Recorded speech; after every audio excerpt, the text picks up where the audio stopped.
nabadda wadayaal ku soo dhawaada barnaamijka nabad iyo nolol taas oo aanu diiradda ku saari doono horumarada ka socda waddankeena hooyo ee Soomaaliya waxaanu mar walba iltogan ku eegi doonaa barnaamijyada horusocodka ah ee laamaha dawladdu ay ku talaabsadaan waxaanu dhiirigelin doonaa xoojinta amniga iyo dardargelinta kaabayaasha dhaqaale dib u dhiska waddanka annagoo ka duulayna aragtida ah nabadi waa nolol waxaan ballan qaadayaa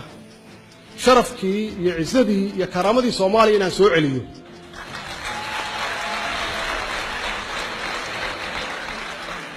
caqabadaha ugu waaweyn ee hor yaalla waxaa ka mid ah amni xumo baahsan dhibaatooyin bini'aadanimo sida abaaraha haatan ka jira dalka dhamaystirka dib u heshiisiinta beelaha Soomaaliyeed xoojinta sareynta sharciga iyo nidaamka cadaaladda dib u soo celinta kalsoonida ay shacabka ku qabaan dawladooda ku soo dhawaada daawadayaal qaybtii koowaad ee barnaamijka nabadi waa nolol waxaanu qaybtan ku eegi doonaa waxqabadkii boqolkii maalmood ee ugu horeeyay madaxweyne maxamed cabdullaahi farmaajo aan wada xusuusnaano 100 casho waa muddo aad u kooban aan se wada ogaano 100 maalmood waxa ay jaangoyn u yihiin barnaamijka siyaasadeed ee madaxweynaha la dagaalanka musuqmaasuqu waxa uu asal u yahay amniguna waxa uu u garab raariciyaa nabaduna waxay hooyo u tahay nolol suuban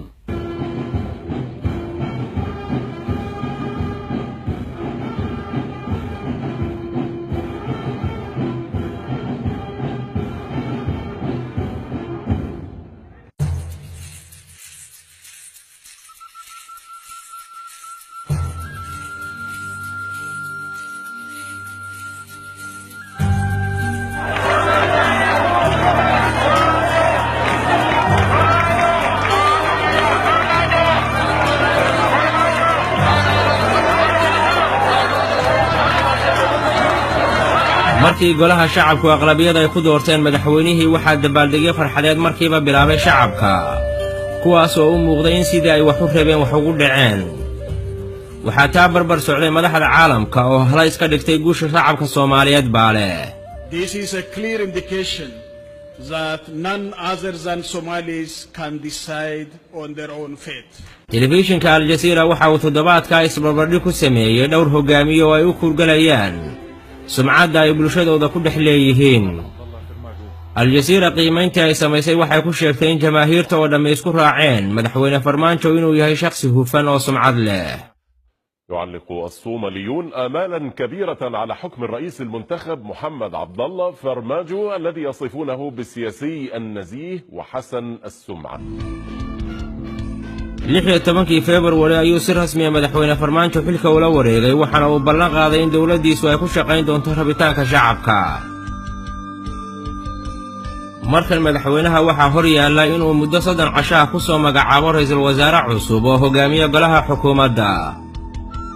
maalintii 16aad ayuu ku guuleystay inuu magacaabo ra'iisul wasaare xasan cali khayre oo ku caan baxay runsheeg iyo hal adayg Somalia has a real opportunity to finally emerge out of this dark, to finally write again its history, to finally take part of the world as it has been for many years. la dagaalanka musuqmaasuqu waa tiirka ugu horeeya ee dawladdu sheegtay inay xoogga saarayso Soomaaliya marar badan waxaa lagu eedeeyay in musuqmaasuqu uu dawladda laamaheeda iyo habdhaqanka bulshada uu si weyn ugu faafay safarkiisii koowaad uu dalka kaga baxo madaxweynuhu wuxuu abbaaray guriga Rabbi ee barakaysan isagoo halkaa ku soo cimraystay intaa kadibna wuxuu kulamo midho dhal ah la qaatay madaxda boqortooyada Sacuudi Arabiya kuwaas oo ballan qaaday inay gudaha Soomaaliya ka hirgelinayaan mashaariic hoogan oo dib loogu dhisayo kaabayaasha dhaqaalaha iyo xarimaha dawladeed oo ay ka mid yihiin sida xoolihii ay joojiyeen in dib loo furo xoolihii maxaa yeelay xooluhu waa kaabayaasha waaweyn ee dhaqaalahaas dadka Soomaaliyeed ka soo galo ilaa $300 milyan yaa ummadda Soomaaliyeed ka heshaa xoolahaas dhufinteeda in dib loo furo oo aan u sheegno cudurro inaysan qabin xoolaheena iyaguna waa ogolaadeen waa fureen dhismayaasha dawladda guud ahaan kulli hadday yihiin kuwa gobolada ku yaalay kuwa Muqdisho dib loo cusboonaysiiyo oo dib loo dhiso madaxtooyada in la dumiyo oo dib loo dhiso waxay ballan qaadeen in baarlamaanka sarta baarlamaanka dib loo dhiso waxay ballan qaadeen in jidad ay dhisaan waxay ballan qaadeen airport cusub 28 February waxa magaalada Muqdisho lagu qabtay shirweyne ballaaran oo lagu gurmanayo abaaraha madaxweynaha oo halka ka hadlay wuxuu abaarta ku sifeeyay masiibo qaran taasi waxay keentay in qaramada midoobay ay dardar galiyaan kaalinkoodii deeq-bixiyayaasha duwalka reer Yurubna qaar ka mid ah ayaa la arkayay iyagoo u safraya gobolada fogfog si ay indhahooda ugu soo arkaan masiibada abaarta madaxweynuhu waxa uu booqday magaalada Baydhabo si uu ugu kuur galo abaarta ka taagan gayiga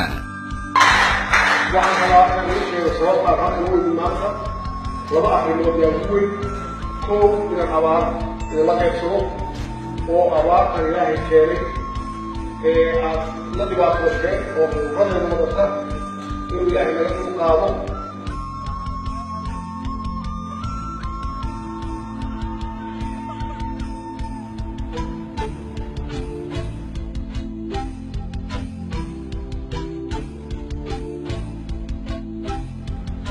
madaxweynaha dalka Kenya Uhuru Kenyatta ayaa si diiran ugu soo dhaweeyay magaalada Nairobi madaxweyne Farmaajo isaga oo sheegay soo dhaweynta inay asal u tahay taageerada shacabka ee uu kasbaday mudane Farmaajo safarkaas Kenya oo la sheegay inuu guul soo hooyay waa kan madaxweynaha oo sharaxaad ka bixinaya qaar ka mid ah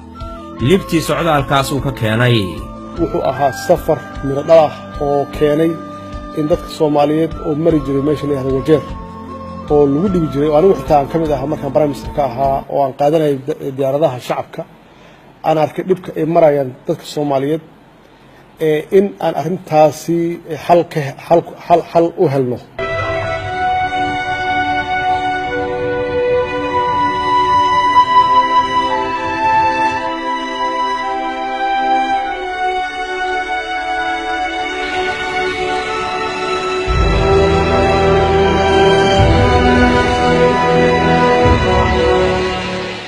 Together we are here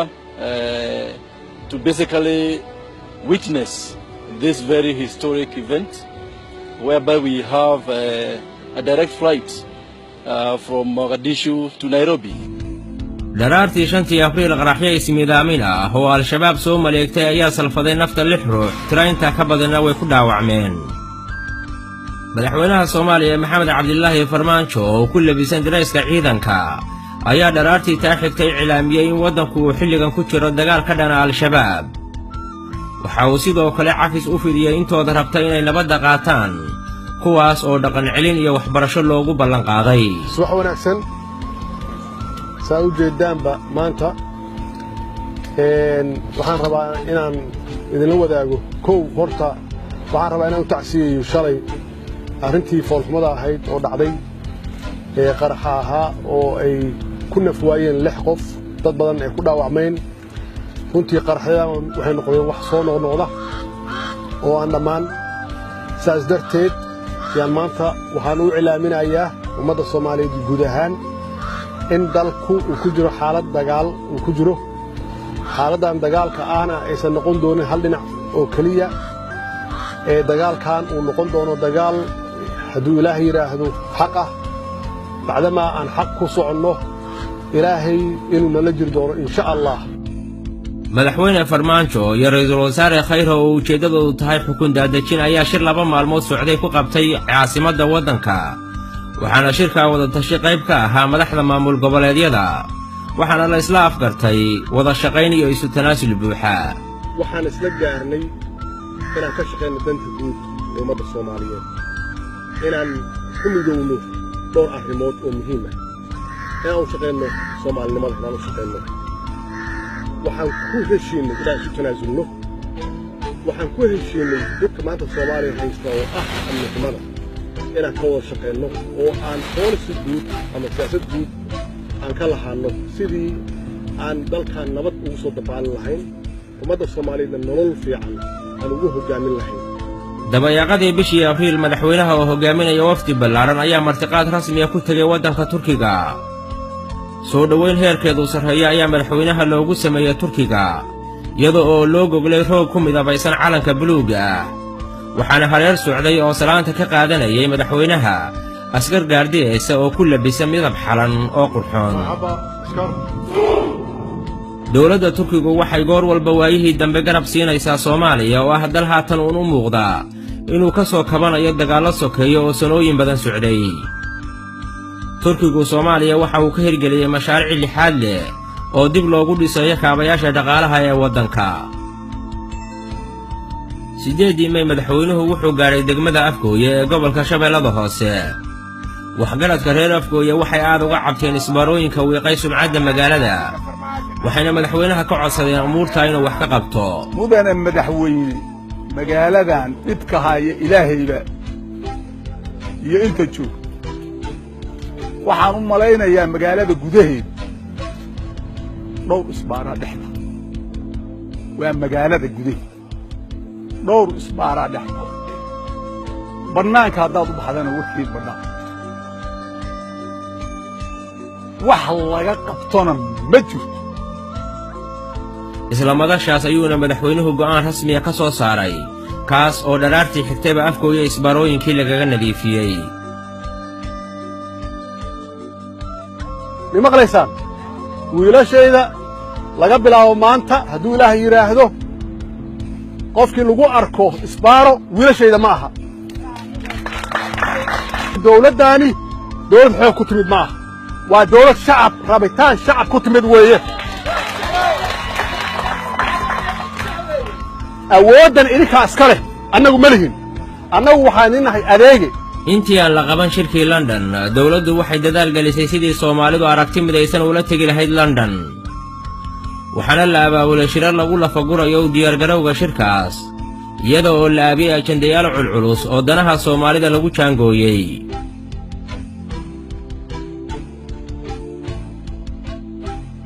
markii shirkii London la tagayna madaxda Soomaalidu waxay muujisay midnimo warbaahintana waxa laga arkay mas'uuliyiintii dalka oo gacmaha haysta shirkii London waxa la geeyay aragti midaysan oo siyaasad iyo dhaqaale ku waajahan adduunku wuxuu arkayaa dalkaan inuu istaagay oo matuur noqday oo midoobay yuu arkaa iyo sida electionku u dhacay iyo sida u taageerteen dowladnimada weeye waxa la soo dhaweynaya aniga ma waxa la soo dhaweynaya waa idinka weeye haddaad doonaysaan adduunka inaad ka heshaan sharafkaas iyo ixtiraamkaas iyo qadarintaas qabiilka hala dhaafo qabyaaladda hala dhaafo annagu waxaan ka ballan qaadnay caawa waa aragtaan meeshaan aan wada taaganna waad aragtaan ballan ilaahay waxaan ku galnay inaan dariina ka shaqeyno ma maqlaysaan ballan ilaahay waxaan ku galnay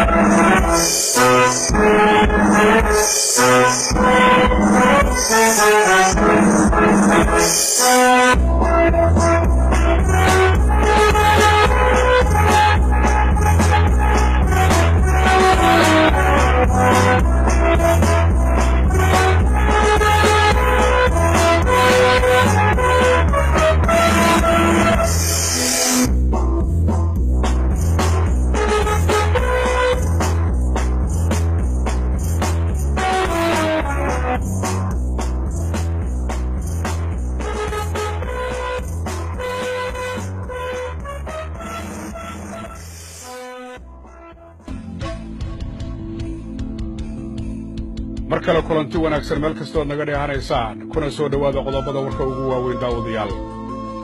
madaxweynaha jamhuuriyadda federaalka ee dalka Soomaaliya ayaa ka qayb galay 74 sano kadib dalka jamhuuriyadda Soomaaliya wali waxay xusayaan dharaartii 15 May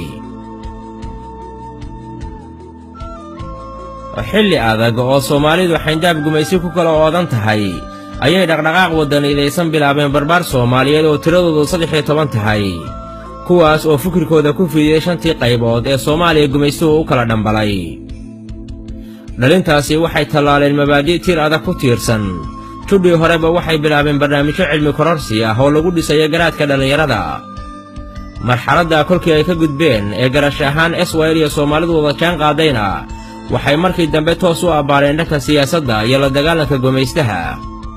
wafdi danaha Soomaalida difaacaya ayaa u direen jamciyadda qurumaha ka dhaxaysa.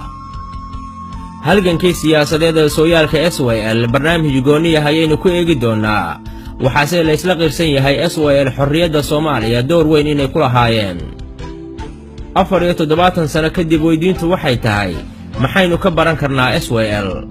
maxaase u fududeeyay dhallinyaradaasi tallaabadii ay ku tiigsadeen xorriyadda Soomaaliya? halgankaas ay ka soo gaareen inay ku keenaan xorriyadda waxa weeye maanta way taagan tahay inaan wax badan ka baranno hadduu Ilaahay yidhaahdo. maxaa yeelay waxay ka tageen qabiil, waxay ka tageen xadgudub diineed, waxay u soo bambaxeen ama bannaanka u soo dhigeen wadannimo wax la yidhaahdo iyo patriotism, taasoo runtii Soomaali midaysay oo walaalaysay oo u samaysay calan iyo qaran adduunka laga ictiraafsan yahay. maanta aad iyo aad ayaan ugu faraxsanahay ummadda Soomaaliyeedna waa u hambalyeynaya. waxaan leeyahay hambalyo